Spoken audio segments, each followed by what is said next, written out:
This is how I'm going to combine support and resistance levels with the rectangles in action. So I've loaded up my gold chart on TradingView. You can see that we are on the 4-hour time frame around here.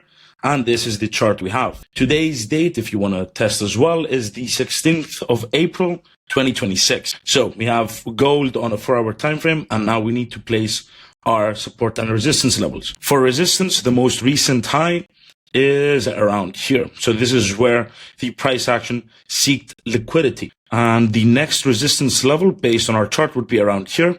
This is where I'm seeing heavy buying pressure, which once broken resulted in downwards movement for gold's price. So we're trying to get as many touches as possible. You can see there's 1, 2, 3, and a 4th touch, validating this as a potential resistance level. Now, we've placed 2 resistance levels, so let's place some support levels.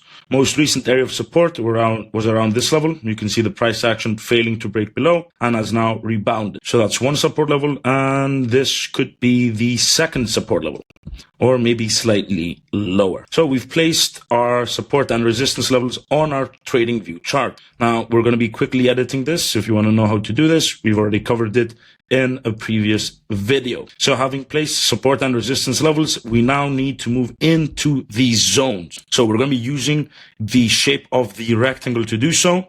On the left toolbar, we need to move towards the annotation tools, but that's for text. Let's just write in quickly XAUUSD. So this is called against the US dollar. This is what we're going to keep here just so that we can use this as a reference in the future. Let's anchor this in place. So in order to draw shape, we need to go to the geometric shapes and click on the rectangle. Now, where do we place our rectangle? I'm going to take this wick, as you can see, of this bullish candle down to the body. So I'm dragging my mouse and I'm placing in a zone. I'm making sure that it's coinciding with the opening of this bearish candle and the closing of this bullish candle. So this would be my resistance zone. And for my support zone, ideally, it would have been around here, but because the price action is this close, we're going to move towards our S2 level. And I'm seeing some support around this area here. So I'm going to change this to the color of green so that it's distinguishable from the resistance zone.